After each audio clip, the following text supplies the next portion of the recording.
semuanya. Yap. Selamat sore semuanya. Mudah-mudahan bisa mendengar suara saya. Oke. Uh, Sebelum saya lupa, hari ini kita akan ada perjamuan kudus. Jadi buat kalian yang belum mempersiapkan perjamuan kudus, saya harapkan bisa mempersiapkan karena nanti setelah khotbah kita akan mengambil perjamuan kudus bersama-sama. Kalau misalnya ada roti, atau ada wine, atau ada anggur, atau grape juice, bisa disiapkan bersama-sama sebelum nanti kita mengambilnya bersama-sama. Kita akan masuk pada sore hari ini ke dalam sebuah seri yang baru, yaitu seri dari kitab 2 Korintus. Saya senang sekali karena saya terus terang saya belum pernah khotbah dari 2 Korintus. Jadinya ini sesuatu yang baru juga buat saya. Jadi ada sebuah tantangan boleh dikatakan buat kita semua juga. Saya dorong kepada kita semua untuk bisa membaca dari kitab 2 Korintus.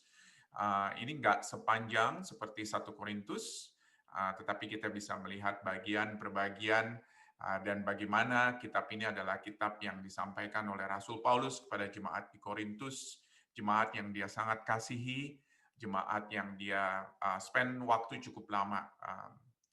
Dan mungkin sebelum kita mulai, kita bisa membayangkan suatu situasi yang sangat sulit di dalam kehidupan kita. Situasi mungkin yang seperti slide ini, yang berikutnya. Kita akan melihat situasi di mana benang yang kusut atau tali yang begitu kusut, sulit dibayangkan, tetapi di dalam situasi sulit ini, di dalam keadaan yang rumit seperti ini, ada sebuah solusi yang memberikan kita comfort, memberikan kita sebuah sukacita dan suatu ketenangan. Pernah nggak kita membayangkan hal seperti ini? Mungkin kita coba untuk membayangkan hal tersebut. Apakah kita pernah mengalami situasi yang sangat sulit dan tiba-tiba ada sebuah jalan keluar? Nah, mungkin di tengah-tengah kita mencoba membayangkan situasi seperti ini, saya akan pimpin kita bersama-sama masuk ke dalam doa untuk kita minta pimpinan Tuhan, untuk kita merenungkan bagian daripada 2 Korintus ini. Mari kita berdoa. Bapa di dalam surga, kami berdoa ya Tuhan, supaya ketika kami merefleksikan situasi yang begitu sulit, keadaan yang begitu sulit, tetapi kami melihat jalan keluar, kami boleh kembali ya Tuhan kepada Tuhan, karena kami tahu ya Tuhan, di dalam situasi yang sulit, di dalam keadaan yang begitu sulit, Engkau lah yang membawa jalan keluar ya Bapa kepada kami. Dan Tuhan tolong kami, supaya kami boleh mengerti firman Tuhan, dan kami juga boleh membawa firman Tuhan di dalam kehidupan kami dan melihat bagaimana Engkau adalah Allah yang membawa kami keluar dari situasi yang tersulit di dalam keadaan kami, di dalam kehidupan kami, untuk membawa kami ya Tuhan, mengagungkan Tuhan, memuliakan Tuhan. Karena kami tahu ya Bapa bahwa Engkaulah ya Tuhan yang membawa kami jalan keluar daripada situasi yang sangat rumit ini ya Tuhan. Terima kasih ya Tuhan. Ajar kami untuk mengucap syukur dan ajar kami untuk boleh percaya hanya kepada Tuhan yang berkuasa di atas segala-galanya. Di dalam nama Yesus kami bersyukur dan berdoa. Amin. Jemaat di Korintus, saudara-saudara, adalah jemaat yang paling banyak dicatat interaksinya dengan Rasul Paulus. Jadi luar biasa ya. Kalau misalnya kita melihat, ada satu jemaat yang paling banyak interaksinya dicatat oleh Rasul Paulus, itu adalah jemaat yang ada di Korintus ini. Dan yang menarik ialah, bukan karena sebuah catatan atau sebuah tulisan yang mana ada banyak hal-hal yang positif, tetapi justru ini adalah jemaat yang banyak masalah, saudara-saudara. Jemaat yang banyak masalah. Mungkin juga kalau misalnya kita ingat, mungkin dulu ketika kita sekolah, apakah di SMP atau SMA, biasanya guru itu selalu spend waktu dengan murid yang mungkin banyak masalah, saudara-saudara, dibandingkan dengan murid yang tidak ada masalah. Dan ini yang membuat Rasul Paulus juga pusing 7 keliling, saudara-saudara. Karena jemaat ini adalah jemaat yang boleh dikatakan sangat kompleks sekali. Kita tahu kota Korintus adalah kota yang boleh memiliki konteks Romawi, boleh dikatakan, kota yang memiliki konteks Romawi, tetapi memiliki hati Yunani, boleh dikatakan, dengan latar belakang orang Yahudi yang minoritas, saudara-saudara. Jadi kompleks sekali. Jadi mungkin seperti gereja Spice mungkin ya. Ini adalah gereja berbahasa Indonesia mungkin, tetapi mungkin diisi oleh orang-orang yang bukan lahir di Australia, tetapi lahir di Indonesia, tetapi tinggal di Australia, saudara-saudara. Jadi ini jemaat yang sangat kompleks sekali, seperti gereja Spice mungkin, gereja yang sangat kompleks sekali, dengan berbagai macam permasalahan yang mungkin juga lain dihadapi dengan gereja Australia secara umum. Jemaat ini adalah jemaat yang dimulai oleh Rasul Paulus yang mendirikan gereja di dalam jemaat ini atau di tengah-tengah kota ini, dan Rasul Paulus tinggal dengan mereka cukup lama, sekitar 18 bulan. Dan ini dicatat semuanya di Kisah Para Rasul 18. Paulus memulai gereja di sana, dan kemudian dia menyebarkan Injil di sana, banyak orang menjadi Kristen, tetapi juga banyak dari mereka yang mengalami penderitaan karena banyak yang tidak suka dengan keadaan mereka atau keberadaan mereka sebagai orang Kristen yang ada di tengah-tengah kota yang metropolitan di sini. Rasul Paulus tinggal di sana cukup lama, seperti yang saya katakan, 18 bulan, dan ini adalah waktu yang cukup panjang, boleh dikatakan, untuk Rasul Paulus tinggal di sebuah kota atau di satu jemaat. Nah, setelah dia mendengar mengenai ada begitu banyak masalah yang ada di dalam jemaat ini, dia membuat sebuah surat, saudara-saudara. Dan kita melihat masalah ini membuat gereja ini berantakan. Dan salah satu yang menjadi tema utama yang ditulis, baik itu di 1 Korintus maupun di 2 Korintus, itu adalah masalah mengenai imoralitas. Masalah mengenai imoralitas seksual. Dan ini ditulis di dalam beberapa surat. Jadi ada surat yang hilang, yang tidak kita ketemukan, sampai saat ini kita belum ketemu surat yang ditulis oleh Rasul Paulus tersebut, dan totalnya suratnya kurang lebih ada 4, orang katakan, orang percaya ada 4 surat total, tetapi yang ada itu hanya 2, yaitu 1 dan 2 Korintus. Nah, setelah 2 Korintus ini diterima, boleh dikatakan ada sebuah perbaikan yang terjadi di dalam jemaat ini. Dan kita melihat, saudara-saudara, ada sesuatu yang diharapkan terjadi setelah surat ini ditulis. Dan Paulus di sini mengasihi orang di Korintus, boleh dikatakan, walaupun mereka banyak masalah, walaupun mereka buat Rasul Paulus pusing 7 keliling gitu di dalam surat-surat pastoral yang ditulis oleh dia, tetapi Rasul Paulus mengasihi sekali jemaat di Korintus. Jadi pelayanan Rasul Paulus ini sangat-sangat menantang dan melayani, boleh dikatakan, jemaat yang sungguh-sungguh berantakan, jemaat yang messy, jemaat yang sulit diatur, jemaat yang terus-menerus berdosa, saudara-saudara. Seperti tadi yang kita bayangkan, ada sebuah tali yang begitu rumit sekali, yang nggak bisa diluruskan, yang sulit sekali diluruskan, yang messy, saudara-saudara.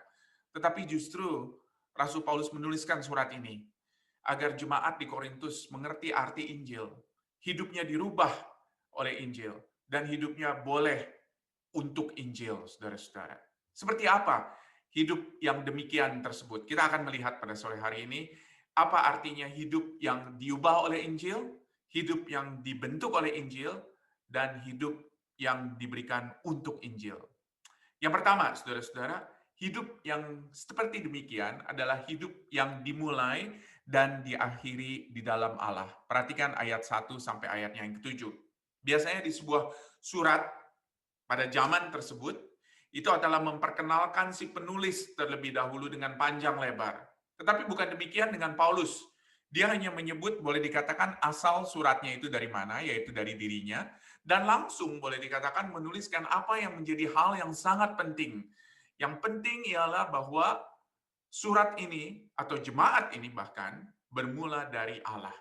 Allah adalah Allah yang memerintah dan Allah yang menyediakan bagi gerejanya. Perhatikan ayat 1 dan ayatnya yang kedua. Dikatakan di ayat 1 bahwa mereka adalah jemaat Allah. Mereka adalah jemaat Allah.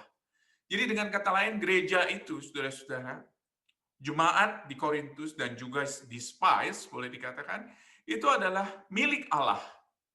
Kita adalah milik Allah. Gereja itu bukan gereja komunitas. Banyak nama gereja-gereja di Australia di sini sebagai gereja komunitas atau gereja di dalam satu daerah. Jadi misalnya disebut sebagai Eastwood Community Church atau mungkin disebut sebagai gereja komunitas A atau komunitas B, tentunya berhubungan dengan satu komunitas atau satu daerah. Tetapi saudara-saudara, yang menunjukkan sebetulnya jati diri daripada gereja itu adalah bukan dari daerahnya, tetapi ialah dari Allah yang memiliki komunitas tersebut, dari Allah yang memiliki gereja tersebut. Jadi ini terefleksi di dalam hubungan kita satu dengan yang lain, saudara-saudara. Hubungan kita dan interaksi kita satu dengan yang lain. Apakah kita sudah menunjukkan bahwa kita itu adalah milik Allah? Jadi bukan gereja itu hanya sekedar milik sebuah komunitas atau milik sebuah denominasi, tetapi gereja itu adalah milik Allah. Gereja itu ialah Allah yang bekerja di dalam komunitas tersebut, bahwa Dia adalah Allah juga yang menyediakan, boleh dikatakan. Perhatikan ayatnya yang kedua. Kasih karunia dan damai sejahtera dari Allah Bapa kita dan dari Tuhan Yesus Kristus menyertai kamu sekalian. Dan ini adalah kata-kata yang sering kali diulang-ulang, boleh dikatakan, di dalam Alkitab. Kenapa demikian? Karena inilah dia cara Allah menyediakan bagi jemaatnya. Jadi Allah bukan hanya Allah yang menyediakan atau Allah yang membuat pertama-tama jemaat ini ada, tetapi Allah adalah Allah yang menyediakan bagi jemaat ini. Kasih karunia pertama-tama dikatakan disediakan bagi kita di dalam Yesus Kristus. Menarik sekali, Rasul Paulus selalu menuliskan mengenai kasih karunia dan bagaimana kasih karunia itu adalah kasih karunia yang disediakan bagi jemaat, bagi setiap orang Kristen di dalam Yesus Kristus. Efesus 2 ayat 8 sampai 9 dikatakan ini bahwa mereka semua adalah orang-orang di Efesus adalah orang-orang yang diselamatkan karena kasih karunia. Dan ini adalah cara Allah menyediakan kepada kita sesuatu yang paling kita butuhkan. Bukan vaksin yang akan membuat kita keluar dari pandemi ini, bukan juga mungkin kesehatan yang akan membuat kita sehat kembali, bukan kekayaan, bukan kelimpahan, tetapi ialah kasih karunia di dalam Yesus Kristus. Karena di dalam kasih karunia itulah kita yang seharusnya mati untuk selama-lamanya, kita diselamatkan oleh Allah. Kita yang terpisah selama-lamanya, kita sekarang dipersatukan di dalam Allah. Kita yang dulunya adalah anak-anak yang tidak mempunyai orang tua, kita sekarang diadopsi, masuk ke dalam keluarga Allah. Itu semuanya adalah karena kasih karunia. Dan bukan itu saja, Allah juga menyediakan kepada kita damai sejahtera, dikatakan di sini. Ayat 2 dikatakan, kasih karunia dan damai sejahtera. Kenapa damai sejahtera? Karena itulah sebetulnya yang paling kita perlukan, bukan? Apalagi di dalam situasi dunia yang nggak menentu seperti sekarang ini, di dalam ketakutan, di dalam kesesakan, di dalam kekhawatiran, kita memerlukan damai sejahtera. Dan damai sejahtera itulah yang membuat kita ada di dalam ketenangan di dalam Kristus. Satu hal yang bisa kita doakan buat keluarga kita, buat sanak saudara kita yang ada di Indonesia, buat teman-teman kita yang ada di Australia di dalam masa pandemi ini ialah agar mereka bisa menemukan damai sejahtera, peace, di dalam Kristus, saudara-saudara.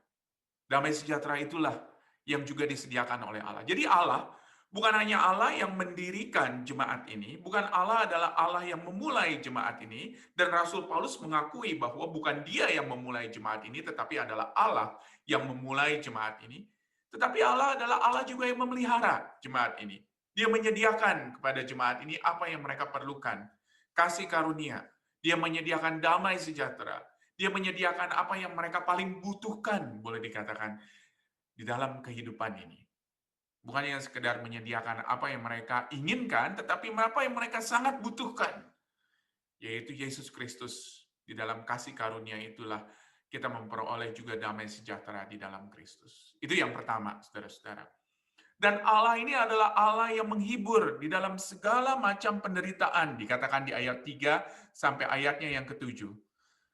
Jadi dia bukan hanya sekedar menyediakan kasih karunia, menyediakan damai sejahtera, tetapi Allah adalah Allah yang memberikan penghiburan. Kenapa? Karena justru, saudara-saudara, penghiburan atau comfort ini adalah sesuatu yang paling dibutuhkan oleh jemaat di Korintus pada waktu itu. Mereka bukan hanya jemaat yang bisa bebas untuk pergi keluar dan juga beribadah dan lain sebagainya seperti kita di Indonesia atau di Australia, tetapi mereka adalah jemaat yang boleh dikatakan ada di dalam penganiayaan karena mereka percaya kepada Kristus. Oleh karena itu mereka memerlukan sebuah penghiburan, sebuah comfort yang dari Allah. Kata comfort atau penghiburan di sini, di dalam bagian ini adalah kata yang sama sebetulnya yang dipakai dengan kata Roh Kudus. Fungsi daripada Roh Kudus yang ada di dalam Yohanes 14 ayat 26 yang dulu kita pernah pelajari ketika kita go through Injil Yohanes, itu adalah sebagai penghibur dikatakan. Dan ini bukan hanya sekedar kata penghibur seperti kita tahu. Kalau misalnya kita tahu mungkin kata penghibur itu berhubungan dengan seperti kayak pemusik lah atau pelawak lah. Tetapi ini lebih daripada itu tentunya. Yang dimaksud oleh Rasul Paulus di sini ialah berhubungan dengan dorongan, dengan bantuan, dengan help. Dan inilah yang Allah telah lakukan di dalam Yesus Kristus kepada kita manusia, dan Rasul Paulus di sini lakukan juga kepada jemaat di Korintus. Untuk apa? Comfort ini diterima bagi kita. Comfort ini sekali lagi bukan untuk memberikan penghiburan kepada kita. It is not designed to stop with us, dikatakan. Karena ketika kita menerima penghiburan di dalam Kristus, maka pada saat itu juga kita diberikan tanggung jawab untuk menghibur orang lain. Kita yang menerima comfort ini, kita memberikan comfort ini kepada orang lain. Perhatikan ayat 4, dikatakan. Agar kita dapat memberikan penghiburan ini kepada orang lain. Inilah dua sisi dari kehidupan mengikuti Kristus. Ada penderitaan, akan ada hukuman, akan ada kesulitan karena kita mengikuti Kristus mungkin, tetapi juga ada kekuatan. Akan ada pergumulan di satu sisi, tetapi juga akan ada sukacita. Dan inilah dia kenyataan kehidupan di dalam mengikuti Kristus. Dan satu hal yang paling penting ialah kita tidak mungkin bisa memberikan comfort kepada orang lain kalau kita pertama-tama tidak menerima comfort itu terlebih dahulu. Penting ya, sequence-nya di sini. Kita hanya bisa membagi apa yang kita sudah terima, bukan? Ketika kita melayani Kristus, kita adalah melayani Kristus karena Kristus terlebih dahulu melayani kita. Ketika kita memberikan penghiburan kepada orang lain, ialah karena kita sudah menerima penghiburan yang fresh dan yang real, pertama-tama dari Kristus, yang original, yang asli, sebelum kita bisa melayani orang lain. Grace comes before service. Grace comes before service. Kenapa, saudara-saudara? Karena tanpa kita mengerti kasih karunia tersebut, anugerah tersebut yang Tuhan sudah berikan kepada kita nggak mungkin melayani orang lain. Kita nggak mungkin membagikan Injil kepada orang lain. Ketika kita belum menerima penghiburan dari Kristus, kita tidak mungkin bisa menghibur orang lain. Dan kalau kita lihat hal ini, maka kita bisa melihat bahwa penderitaan kita ini bukan terjadi karena kebetulan, bukan terjadi, boleh dikatakan, karena konsekuensi daripada perbuatan kita. Seringkali kita nggak mengerti ya, kenapa hal ini atau hal itu terjadi, tetapi penderitaan ini jelas terjadi untuk sesuatu, untuk sebuah tujuan. Dan tujuan yang alkitabiah ialah tujuan untuk memberikan penghiburan juga kepada orang lain.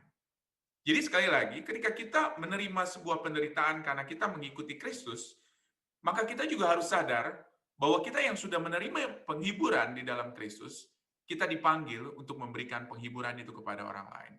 Ketika kita melalui penderitaan ini dengan penghiburan dari Kristus, maka kita bukan hanya sekedar menderita, tetapi kita juga menderita dengan sebuah tujuan, yaitu untuk memberikan penghiburan kepada orang lain. Kalau Paulus dan kawan-kawan sepelayanannya menderita, orang Kristus akan terdorong. Perhatikan ayat 6 dan ayat 7. Ayat 6 dan ayat 7. Intinya ialah, kalau kita ada di dalam Kristus, baik ketika kita menderita, maupun ada di dalam sukacita, kita bisa mendorong orang lain. Boleh dikatakan. Nggak ada yang terbuang di dalam kerajaan Allah. Yang ada ialah, apakah kita sadar bahwa ketika kita ada di dalam kesulitan, ketika kita di dalam sukacita, semuanya adalah bisa dipakai oleh Allah untuk mendorong orang lain. Dan inilah kehidupan yang Tuhan telah panggil bagi kita. Kehidupan untuk kita bisa mendorong dan juga untuk kita didorong, boleh dikatakan, di dalam penderitaan. Kehidupan di mana kita sadar bahwa ketika kita menderita, kita sudah menerima penghiburan dari Kristus, dan kita juga bisa melihat bagaimana orang lain menerima penghiburan dari Kristus, yang percaya, yang menerima penghiburan dari Kristus, kita juga terdorong oleh hal itu. Dan ketika kita melalui penderitaan itu pun, kita juga sadar bahwa sebetulnya apa yang kita lalui ialah untuk mendorong orang lain. There is nothing to lose, boleh dikatakan, di dalam hitungan Allah. Nggak ada yang terbuang. Dan inilah kehidupan kita ketika kita dipanggil oleh Allah. Kehidupan kita ialah untuk mendorong orang lain. Untuk juga didorong ketika kita melihat orang lain melalui penderitaan. Tuhan boleh dikatakan tidak pernah meninggalkan kita, dan Dia akan terus menggunakan kita, menggunakan penderitaan kita, dan Dia akan terus menyelamatkan. Perhatikan, dikatakan di ayat 6 dan ayat 7, Tuhan nggak pernah meninggalkan kita, dan Dia akan terus memakai kita untuk pekerjaan Allah. Luar biasa, saudara-saudara. Itu yang pertama. Yang kedua, apa artinya hidup di dalam Injil, atau hidup yang mengerti Injil, hidup yang dibentuk oleh Injil, hidup yang untuk Injil? Itu adalah hidup yang mengikuti Kristus, hidup yang mengikuti Kristus. Nah, Paulus sadar, saudara-saudara, bahwa kita semuanya mengikuti sebuah atau sesuatu idola, boleh dikatakan, di dalam kehidupan kita. Saya nggak tahu siapa idola di dalam kehidupan kalian. Kalau misalnya kita lihat di dalam acara-acara TV, semuanya boleh dikatakan adalah acara yang mencari idola. Apakah itu American Idol, apakah itu MasterChef, saudara-saudara. Itu semua adalah mencari idola. Karena kita akan mengikuti, boleh dikatakan, kita mengikuti resepnya MasterChef yang kemarin, atau kita mengikuti mungkin suaranya atau nyanyiannya daripada American Idol atau Indonesian Idol yang tahun lalu atau tahun ini, dan lain sebagainya. Orang di Korintus juga demikian, mereka juga mempunyai idols, mereka mempunyai idola, saudara-saudara. Dan Paulus ingin mendobrak pola pikir yang salah dari orang-orang di Korintus mengenai idola mereka. Yang mereka ikuti adalah orang-orang yang sukses di dalam kehidupan, yang mereka ikuti ialah idola mereka, yang kehidupannya kelihatan baik sekali, bagus sekali di luar, yang megah, yang sukses, hidup yang menikmati apa yang mereka nikmati sekarang. Paulus katakan apa? Perhatikan ayat 11, saudara-saudara. Di 1 Korintus 1 ayat 11. Dikatakan di sini, dikatakan di dalam 1 Korintus pasal yang 11, Paulus katakan apa? Ikutlah aku, dia katakan. Oleh karena itu, Paulus katakan di ayatnya yang ke-8, di 2 Korintus 1 ini, dia katakan apa? Baik itu di dalam keadaan yang susah maupun di dalam keadaan yang senang, bahkan ketika dia dikatakan di ayatnya yang ke-8, itu hampir mati. Oke? Hidupnya itu bukan hanya sekedar sulit. Kita nggak tahu apa yang terjadi di dalam kehidupan Rasul Paulus pada saat itu, tetapi kita tahu dia hampir mati. Hidupnya hancur berantakan. Tetapi dia tahu bahwa di dalam hal ini pun dia mengalami dorongan dari Allah. Dia mengalami sebuah encouragement dari Allah. Lihat apa yang dia katakan di ayat 8 hingga ayatnya yang ke-9. Perhatikan, saudara-saudara. Dan kemudian di ayatnya yang ke-10 dia katakan bahwa dia telah dan dia akan menyelamatkan kita. Dia akan melakukan lagi, dikatakan. Dia telah melakukan, Allah telah melakukan, dan dia akan melakukan lagi dalam menyelamatkan Rasul Paulus. Dan inilah yang menjadi keyakinan daripada Rasul Paulus. Ini bukan sekedar hanya iman yang buta, tetapi ini adalah iman yang teruji. Ini bukan hanya sekedar iman tanpa tahu apa yang akan terjadi, tetapi Rasul Paulus sendiri pernah mengalami. Dia yakin bahwa ada kepastian ketika dia mengikuti Kristus, bahwa Allah yang dulu telah menyelamatkan dia, Allah adalah Allah yang akan menyelamatkan lagi. Dan bahkan ketika kita melalui penderitaan demi penderitaan, kita diajarkan oleh Kristus untuk percaya, boleh dikatakan, kepadanya.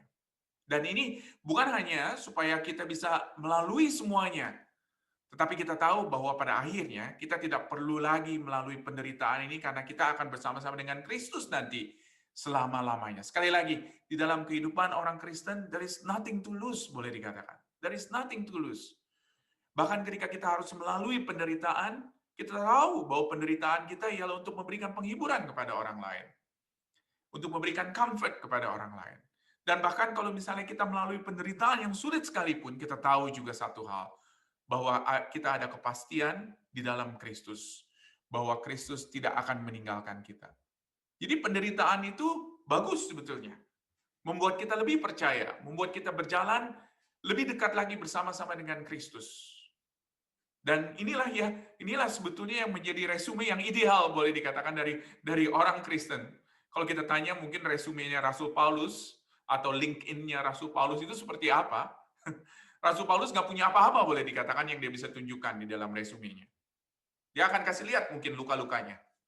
Dia akan masih lihat bagaimana dia pernah diusir dari kota A atau kota B ketika dia mengkhotbahkan Kristus. Dia akan kasih lihat juga. Dia akan cerita bagaimana Allah menyelamatkan dia dari kematian. Seperti yang kita baca di dalam 2 Korintus ini. Dan ini bukan hanya sekedar mengenai dia, tetapi ini semuanya adalah mengenai Allah. Dan peranan daripada orang Korintus pada waktu itu, mereka bukan hanya sekedar dengar cerita ini dan mereka dikuatkan. Perhatikan di ayatnya yang ke-11. Perhatikan di ayat ke-11, mereka juga berdoa, boleh dikatakan, bagi Rasul Paulus. Mereka berdoa bagi Rasul Paulus. Mereka berdoa bagi Rasul Paulus, dan ini juga menjadi dorongan. Dikatakan bagi orang lain yang melihat. Dan inilah yang membuat kita untuk terus berjalan di dalam kekuatan dari Kristus, yaitu doa. Di mana kita mendoakan orang lain, dan ketika orang melihat kita mendoakan orang lain, mereka dikuatkan. Inilah yang disebut sebagai partnership. Partnership di dalam Injil. Dan disinilah kita melihat bagaimana kita dipanggil untuk berdoa satu dengan yang lain, untuk berdoa satu sama lain, untuk berdoa untuk orang lain. Oleh karena itu, nggak ada yang namanya Lone Ranger di dalam kehidupan Kristen. Karena ini semuanya adalah suatu komunitas, satu keluarga. Kita berdoa dan berjalan bersama-sama, kita menderita bersama-sama, kita berdoa satu sama lain, dan yang luar biasa ialah ketika kita berdoa satu sama lain, ketika kita mendorong satu sama lain, orang bisa melihat bahwa kita adalah murid-murid Kristus. Banyak orang bertanya kepada saya, kenapa kita harus move dari Trinity Chapel pada waktu itu ke St. Phil's, boleh dikatakan.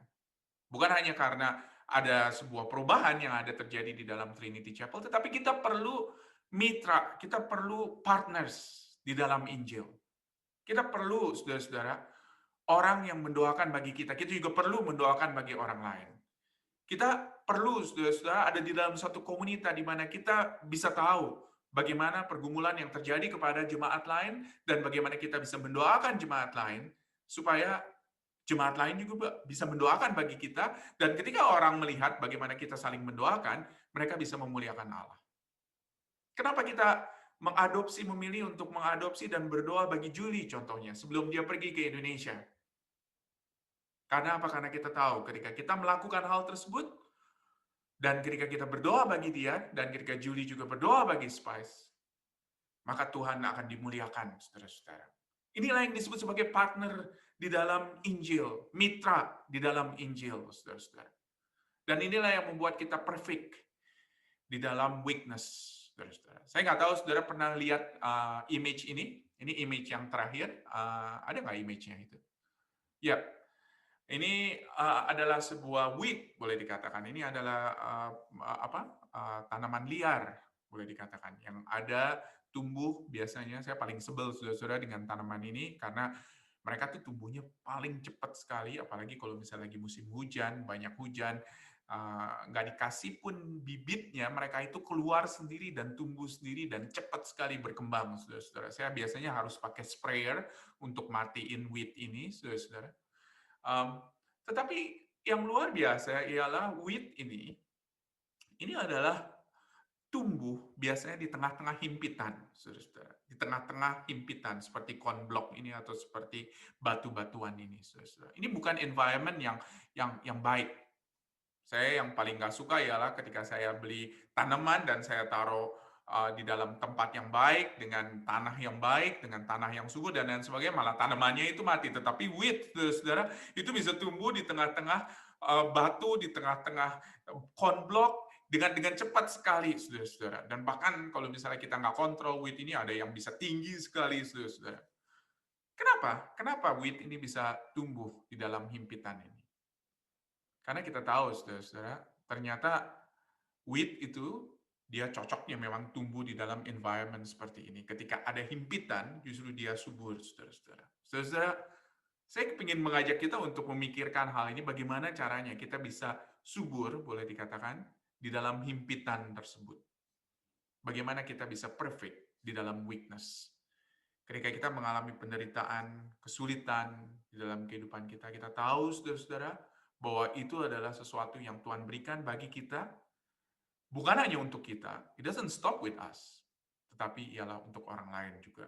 Bagaimana orang lain bisa dikuatkan dari apa yang kita lalui, ketika kita berdoa bagi orang lain, ketika orang lain berdoa bagi kita, Tuhan dimuliakan. Itu yang terjadi, saudara-saudara, di dalam 2 Korintus 1. Saya undang saudara-saudara untuk terus membaca dari kitab 2 Korintus, dan supaya ini boleh terus menjadi kekuatan bagi kita. Mari kita berdoa. Terima kasih Bapa di surga, buat firman-Mu yang memberikan kekuatan kepada kami, buat firman Tuhan ya Bapa, yang terus memberikan pedoman bagi kami, dan terus memberikan masukan kepada kami, memberikan dorongan kepada kami, untuk kami boleh hidup di dalam Kristus. Dan Tuhan tolong bantu kami ya Bapa, untuk kami mengerti Tuhan, bahwa ketika kami mengalami penderitaan ini bukan hanya sekedar terjadi begitu aja, tetapi penderitaan ini diberikan ya Bapa, bagi kami, supaya kami juga bisa memberikan kekuatan kepada orang lain, supaya orang lain boleh memuliakan Tuhan di surga. Terima kasih ya Tuhan. Tuhan tolong bantu kami ya Bapa. Sebentar lagi kami juga akan masuk ke dalam meja perjamuan. Kami diundang di dalam perjamuan kudus. Itu semua Tuhan karena Engkau adalah Allah yang telah memilih kami dan Engkau Allah telah menyediakan kepada kami. Terima kasih untuk Tuhan Yesus Kristus yang Tuhan telah sediakan bagi kami ya Tuhan, supaya kami boleh hidup di dalam dunia ini. Walaupun kami mengalami penderitaan, kesulitan, tetapi kami tahu ya Tuhan satu hal, bahwa ada comfort, ada penghiburan di dalam Kristus. Ketika kami mengalami penderitaan, kesulitan, kami tahu Tuhan ada kepastian di dalam Kristus. Tuhan tolong ya Bapak, biar kiranya ya Tuhan ini semua boleh menjadi kekuatan bagi kami. Terima kasih ya Bapak, kami bersyukur buat firman-Mu. Di dalam nama Yesus kami berdoa. Amin.